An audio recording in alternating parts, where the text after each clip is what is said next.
నమస్తే మిత్రులారా, నేను మీ జర్నలిస్ట్ శంకర్ని. మనం అనుకుంటున్నట్టుగానే ఏదైతే ఎక్స్పెక్ట్ చేస్తూ ఉన్నామో యావత్ తెలంగాణ రాజకీయం మొత్తం కూడా కేటీఆర్ అరెస్టు, కేటీఆర్ మీద కేసు, కేసీఆర్ మీద కేసు, బీఆర్ఎస్ పార్టీని టార్గెట్ చేసేటువంటి వ్యవహారము దీని చుట్టుముట్ట తిరుగుతూ ఉంది. మనం గత వారం 10 రోజుల నుంచి చూస్తూ ఉన్నాం. ఫార్ములా ఈ రేస్కు సంబంధించినటువంటి అంశం ఏదైతే ఉందో ఆ ఫార్ములా ఈ రేస్కి సంబంధించినటువంటి అంశము కోర్టులో వ్యవహారం ఏదైతే 20 తారీఖు నుంచి డిసెంబర్ 20 తారీఖు నుంచి వ్యవహారం నడుచుకుంటూ వస్తూ ఉంది. ఏసీబీ 19 తారీఖు నాడు కేసు పెట్టడం, ఆ ఏసీబీ ఎఫ్ఐఆర్ని సవాల్ చేస్తూ దాన్ని క్వాష్ చేయాలంటూ హైకోర్టుకు కేటీఆర్ పోవడం, దాని మీద వాదనలు జరగడం, అది మళ్ళీ వాయిదాకు పడి 27 తారీఖు జరగడం, 27 తారీఖు నాడు వాదనలు జరిగి 31 తారీఖు పడడం, 31 తారీఖు నాడు వాదనలు అయిపోయి అది తీర్పు రిజర్వ్ చేయడం, నిన్న 6 తారీఖు నాడు 7 తారీఖు నిన్న జనవరి 7 తారీఖు నాడు ఆ తీర్పు వెలువడించడం, అదంతా అయిపోయింది. రేపో మాపో కేటీఆర్ అరెస్ట్ చేయబోతున్నారని చెప్పేసి ఒకవైపు ప్రచారం కూడా జోరుగా జరుగుతుంది. ఈ క్రమం లోపల ఇంకొక సంచలనమైనటువంటి విషయం కూడా బయటకు వచ్చింది. అంటే ఇది సంచలనమని కూడా చెప్పలేము, ఇది ఎక్స్పెక్ట్ చేసింది. ఎందుకంటే మొన్న అసెంబ్లీలో ముఖ్యమంత్రి మాట్లాడుతూ రేవంత్ రెడ్డి ఇదొక్కటే కాదు, ఓఆర్ఆర్ మీద కూడా మేము అది చేస్తాము, ఓఆర్ఆర్ మీద కూడా మేము విచారణ చేస్తామని చెప్పేసి వారు మాట్లాడారు. దీనికి హరీష్ రావుని దాన్ని వాడుకున్నాడు. హరీష్ రావు కోరిక మేరకే మేము ఓఆర్ఆర్ మీద కూడా విచారణ చేస్తాము, విచారణ చేయబోతా ఉన్నామని చెప్పేసి చెప్పడం జరిగింది. అసలు ఏం జరిగింది ఏంటి అంటే, ఇవాళ ఇదే ఓఆర్ఆర్కి సంబంధించినటువంటి టోల్ టెండర్ల వ్యవహారం ఏదైతే ఉందో ఈ వ్యవహారంలో ఏసీబీకి అట్ ద సేమ్ టైం ఈడీకి కూడా ఫిర్యాదు అందింది. ఈ ఫిర్యాదు ఇచ్చినది ఎవరు, దీని వెనకాల ఉన్నది ఎవరు, అసలు ఈ ఫిర్యాదు వెనకాల జరుగుతున్నటువంటి వ్యవహారం ఏంటిది, కాంగ్రెస్ బీజేపీలు కలిసి ఏ విధంగా ఇక్కడ బీఆర్ఎస్ పార్టీని టార్గెట్ చేస్తున్నాయి అనేటువంటి అంశం మరొకసారి ఏ విధంగా సుస్పష్టమైందో ఇక్కడ ఈ కేసును చూస్తే అర్థమైపోతుంది, ఈ ఫిర్యాదును చూస్తే అర్థమైపోతుంది. ఫస్ట్ ఈ వార్త ఏందో చూద్దాం. కేటీఆర్ కేసీఆర్ పైన ఈడీకి ఏసీబీకి ఒక ఫిర్యాదు అందింది. దేనికి సంబంధించి, ఏదైతే ఓఆర్ఆర్ ఉందో ఔటర్ రింగ్ రోడ్డు, ఈ ఔటర్ రింగ్ రోడ్డుకు సంబంధించినటువంటి టోల్ టెండర్లని బీఆర్ఎస్ గవర్నమెంటు ఇంకొక సంవత్సరం దిగిపోతానంగా ఆ సందర్భంగా ఆ టోల్ టెండర్లు నిర్వహించారు. మొత్తము 7,380 కోట్ల విలువైనటువంటి టెండర్ల ప్రక్రియ జరిగింది. అయితే ఇది దాదాపు 20-30 వేల కోట్ల విలువైనటువంటి దాన్ని టెండర్ని కేవలం 7,000 కోట్లమే 7,300 కోట్లకే టెండర్ వేసిర్రు. దీన్ని అప్పనంగా అప్పచెప్పిరు అని చెప్పేసి అప్పటి నుంచి కూడా బీఆర్ఎస్ పార్టీ మీద, అప్పుడు ప్రభుత్వం మీద పీసీసీ ప్రెసిడెంట్గా ఉన్నటువంటి రేవంత్ రెడ్డి అప్పుడు ఆరోపణలు చేశారు.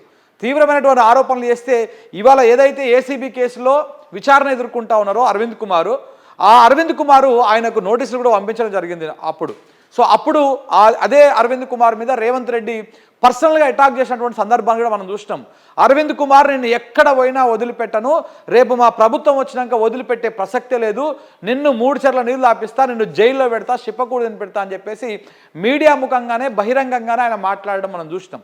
ఒకసారి దాని తర్వాత ఎప్పుడైతే కాంగ్రెస్ ప్రభుత్వం అధికారంలోకి వచ్చిందో, అధికారంలోకి వచ్చిన వెంటనే ఇటు ఫార్ములా ఈ రేస్ వ్యవహారం కావచ్చు, ఇటు ఓఆర్ఆర్ వ్యవహారం కావచ్చు, మరొక వైపు కాళేశ్వరం మీద విచారణ జరుగుతూనే ఉన్నది, మరొక వైపు విద్యుత్ కొనుగోళ్ల మీద దాని మీద కమిషన్ విచారణ జరుగుతూనే ఉన్నది, ఇంకొక వైపు రకరకాల దాంట్ల మీద విచారణల పేరుతోటి సిట్టింగ్ జడ్జిల పేరుతోటి ఇట్లా విచారణ జరుగుతూనే ఉంది. అలాగే ఇప్పుడు ఓఆర్ఆర్కి సంబంధించినటువంటి అంశం కూడా ఇప్పుడు బాగా హాట్ టాపిక్గా మారింది. ఓఆర్ఆర్లో కూడా అవినీతి జరిగింది. ఈ టెండర్ల, ఈ టోల్గేట్ టెండర్ల ప్రక్రియలో కూడా అవినీతి జరిగింది. ఈ అవినీతిలో పాల్పడ్డది కేటీఆర్, కేసీఆర్ దీని అవినీతికి పాల్పడ్డారని చెప్పేసి ఇటు ఏసీబీకి అటు ఈడీకి ఫిర్యాదు చేసింది. ఈ ఫిర్యాదు చేసిన వాళ్ళు ఎవరు, వనపర్తి జిల్లాకు సంబంధించినటువంటి వ్యక్తి యుగేందర్ గౌడ్ అంటే ఆయన ఫిర్యాదు చేసిండు. ఈయన బీసీ సంఘాల నాయకుడు అని చెప్పేసి చెప్పుకుంటారు, కానీ ఈయనకు మొత్తము కాంగ్రెస్ వాళ్ళతో దగ్గర సంబంధాలు ఉన్నాయి. ఎవరెవరు ఏంది కథ అనేది కూడా మీకు వివరించేటువంటి ప్రయత్నం చేస్తా. అలాగనే ఇందులో క్విడ్ ప్రోకో జరిగింది. ఇప్పుడు మొత్తము తెలంగాణ రాజకీయాలు మొత్తం క్విడ్ ప్రోకో చుట్టుముట్ట జరుగుతూ ఉన్నాయి. ఎందుకంటే ఫార్ములా ఈ రేస్ కూడా చివరికి ఈ దాకా వచ్చి ఆగింది. మరి చివరిదా ఇంకా మళ్ళీ రేపు ఇంకేమన్నా వేరే రూపాంతరం చెందుతుందా, ఇంకొక అంశం వస్తుందా ఏందని తెలియదు. కానీ క్విడ్ ప్రోకో జరిగింది ఈ ఫార్ములా రేస్లో అని కూడా కొత్తగా ఒక 2-3 రోజుల నుంచి ఈ వ్యవహారం బాగా నడుస్తూ ఉంది. ఎందుకంటే ముందుగానే గ్రీన్కో కంపెనీ ముందుగానే బీఆర్ఎస్ పార్టీకి ఎలక్ట్రల్ బాండ్లను ఇచ్చింది. దాని తర్వాత ఈ ఫార్ములా ఈ రేస్లో ప్రమోటర్గా ఆ కంపెనీ చేరింది. కాబట్టి ఈ విధంగా క్విడ్ ప్రోకో జరిగిందని చెప్పేసి ఆరోపణలు చేశారు. కానీ తర్వాత ఆరోపణ చేసినటువంటి కాంగ్రెస్ పార్టీకి కూడా ఇదే గ్రీన్కో కంపెనీ ఎలక్ట్రల్ బాండ్ల రూపంలో డబ్బులు సమకూర్చడం జరిగింది, పార్టీ ఫండ్ ఇవ్వడం జరిగింది. సో అది కొంత సద్దుమరిగింది. కానీ మళ్ళా ఇదే క్విడ్ ప్రోకోకు సంబంధించి ఈ ఫార్ములా ఈ రేస్లో ఎలా జరిగిందో అలాగనే ఈ ఓఆర్ఆర్ టెండర్ల వ్యవహారంలో కూడా ఇలాంటి క్విడ్ ప్రోకోనే జరిగిందని చెప్పేసి వనపర్తి జిల్లాకు సంబంధించినటువంటి యుగేందర్ గౌడ్ అంటే ఆయన ఏసీబీకి ఈడీకి ఫిర్యాదు చేయడం జరిగింది. అంటే చూడండి మీరు ఇక్కడ సిమిలర్గా మనం అబ్జర్వ్ చేస్తే ఇటు ఏసీబీకి ఫిర్యాదు పోతా ఉంది, ఈడీకి ఫిర్యాదు పోతా ఉంది. సేమ్ ఇందులో కూడా అంతే. ఫార్ములా ఈ రేసులో కూడా ఏసీబీ ఫస్ట్ కేసు నమోదు చేస్తుంది, వెంటనే ఈడీ ఒకటే రోజులో అడుగుతుంది, వివరాలు పోవడం జరుగుతుంది, అన్ని జరిగిపోయి ఒకటే రోజులో ఇక్కడ కూడా సేమ్ ఎఫ్ఐఆర్ కేసు నమోదు చేయడం జరుగుతుంది. సేమ్ అట్లనే ఇందులో కూడా అదే జరిగింది. అయితే అసలు ఈయన ఎవరు, ఈ యుగంధర్ అంటే ఆయన ఎవరు, ఈ కేసు నిజంగానే అవకతవకలు జరిగినాయా లేకపోతే ఇది కూడా రాజకీయ కక్ష సాధింపు కేసేనా, ఏ రకంగా ఉండబోతుంది అనేది మీకు వివరించేటువంటి ప్రయత్నం చేస్తాయి. ఇప్పుడు ఈ ఓఆర్ఆర్ సంబంధించినటువంటి దాంట్లో కంప్లైంట్ ఇచ్చినటువంటి వ్యక్తి ఎవరు, ఇంతకు ఆ వ్యక్తి ఎవరు అంటే ఇగో ఇక్కడ గతంలో అరవింద్ కుమార్కి వార్నింగ్ ఇచ్చినటువంటి అంశం కూడా మనం ఇక్కడ చూడొచ్చు. ఐఏఎస్ అరవింద్ కుమార్కు రేవంత్ వార్నింగ్, ఇగో నిన్ను 20 ఏళ్ళు జైల్లో పెట్టకుంటే నా పేరు మార్చుకుంటా అని చెప్పేసి నాడు పిసిసి అధ్యక్షునిగా ఇదే అరవింద్ కుమార్ని టార్గెట్ చేసి, ఒక ఐఏఎస్ ఆఫీసర్ని టార్గెట్ చేసి అప్పుడు మాట్లాడిండు, అప్పుడు సవాల్ విసిరిండు. ఇప్పుడు అదే దాని ప్రకారం ముఖ్యమంత్రి అయినాక అధికారం చేతిలో ఉంది కాబట్టి కేవలం ఈయనను టార్గెట్ చేయాలి, అలాగే ఈయన వెనకాల ఈయనకు మంత్రిగా పనిచేసినటువంటి ఎవరైతే ఈయన శాఖకు మంత్రిగా పనిచేసిరో కేటీఆర్ను టార్గెట్ చేయాలి, కేసీఆర్ను టార్గెట్ చేయాలనేటువంటి ఏకైక లక్ష్యంతో ఇది జరుగుతూ ఉంది. ఆ రోజు ఈయన మాట్లాడింది అన్నాడు, ఇది సంవత్సరం క్రితం అంటే ఎన్నికలకు ముందు జరిగినటువంటి వ్యవహారము. 20 ఏళ్ళు నిన్ను జైల్లో పెట్టకుంటే నా పేరు మార్చుకుంటా. ఎందుకంటే రేవంత్ రెడ్డి గారు కూడా జైల్లోకి పోయారు కదా, ఏసీబీ కేసులో 50 లక్షల రూపాయలతో దొరికి జైల్లోకి పోయింది కాబట్టి మిగతా వాళ్ళను కూడా జైల్లో పెట్టేటువంటి కార్యక్రమానికి పూనుకున్నాడు అనమాట. అట్లా ఇంగ్లీష్లో తిట్టిండు, నా ఇజ్జత్ పోయిందని చెప్పేసి కూడా రేవంత్ రెడ్డి అప్పుడు బాగా ఫీల్ అయినటువంటి సందర్భం. అయితే ఇదే ఓఆర్ఆర్కి సంబంధించినటువంటి వ్యవహారంలో ఎక్కడ కంప్లైంట్ ఇచ్చినటువంటి వ్యక్తి ఎవరు అనేది ఒకసారిగా మనం చూద్దాం. ఇక్కడ కనపడుతున్నాడా, ఇక్కడ రేవంత్ రెడ్డి పక్కన కూర్చున్నాడు ఈయన పేరే యుగేందర్ గౌడ్. ఈ యుగేందర్ గౌడే ఇవాళ ఏసీబీకి ఈడీకి ఫిర్యాదు చేసిండు. ఈ యుగేందర్ గౌడ్ ఎవరు అంటే అక్కడ స్థానికంగా బీసీ సంఘాల నాయకుడు లెక్క చలామణి అవుతూ ఉంటాడు, కానీ ఆయన మొత్తము కాంగ్రెస్ వాళ్ళతో అంటగాగుతాడు. నేను ఒక విధంగా కాంగ్రెస్ నాయకుడు అనే చెప్పవచ్చు. కావాలంటే ఆయనకు సంబంధించిన ఫోటోలు కూడా చూపిస్తాను మీకు. చూడండి, ఇదే యుగేందర్ గౌడ్ ఈయనకు సాల్వా కప్పి అక్కడ సన్మానం చేస్తున్నటువంటి సందర్భం. అలాగే ఫ్లెక్సీలు పోస్టులు కూడా కాంగ్రెస్ పార్టీకి సంబంధించినటువంటి నాయకుడు ఈయన కూడా. చూడండి, మహేష్ కుమార్ గౌడ్ ప్రమాణ స్వీకారం చేస్తున్న సందర్భంగా కాంగ్రెస్ కండువా మెడల్ వేసుకొని ఈయన BC political IAC state chairman అని చెప్పేసి ఇక్కడ కాంగ్రెస్ గుర్తు, ఇవన్నీ పోస్టర్లు మరి అయితే కాంగ్రెస్ గుర్తుతోనే ఉన్నాయి. అలాగనే ఆయన అధ్యక్షుడు అయినాక పోయి సన్మానం చేసి కలిసి వచ్చినటువంటి ఇది సీతక్కతోటి రాఖీ కట్టించుకుంటున్నటువంటి ఫోటో ఒకటి.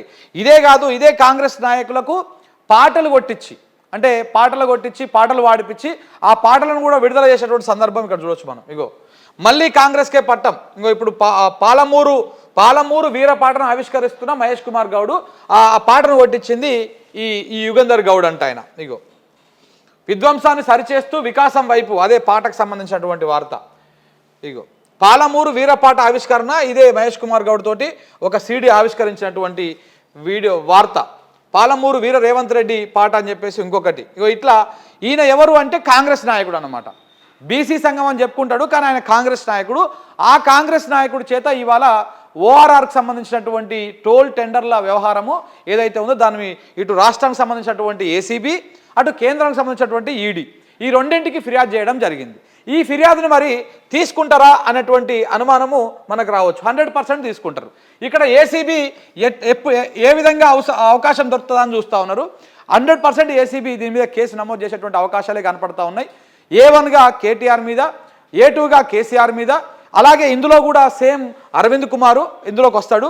అరవింద్ కుమార్ మీద ఎట్లాగో ఆయన పగబట్టిండు కాబట్టి రేవంత్ రెడ్డి అరవింద్ కుమార్ను 20 ఏళ్ళు జైల్లో పెడతా అని చెప్పేసి గతంలోనే మాట్లాడిండు కాబట్టి ఆయన ఎట్టి పరిస్థితుల్లో వదిలిపెట్టకుండా జైల్లో పెట్టేటువంటి అవకాశము కనపడుతున్నది. ఆయన మీద కేసు పెట్టేటువంటి అవకాశం కనపడుతుంది.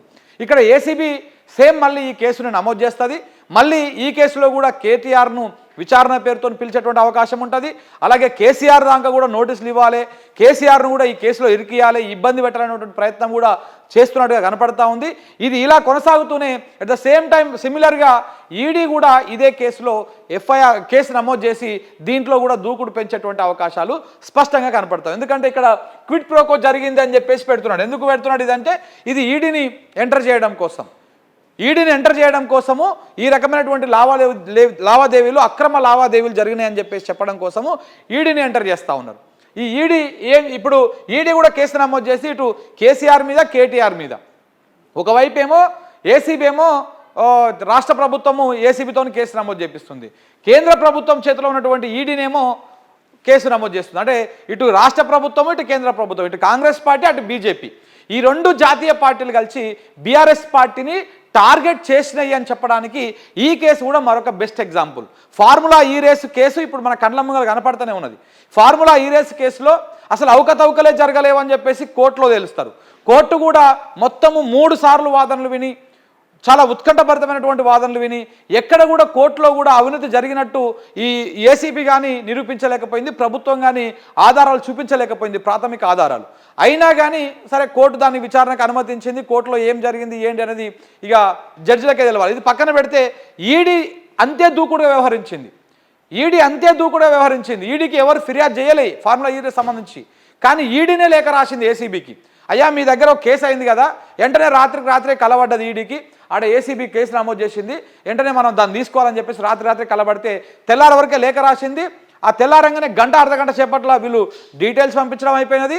కోర్టు ఎప్పుడైతే నాట్ టు అరెస్ట్ ఇచ్చిందో కేటీఆర్ విషయంలో, ఆ నాట్ టు అరెస్ట్ ఇచ్చిన వెంటనే అక్కడ ఈడీ కూడా కేసు నమోదు చేసి మీరు 7 తారీఖు రావాలని చెప్పేసి జనవరి 7 తారీఖు రావాలని చెప్పేసి నోటీసు కూడా జారీ చేసింది.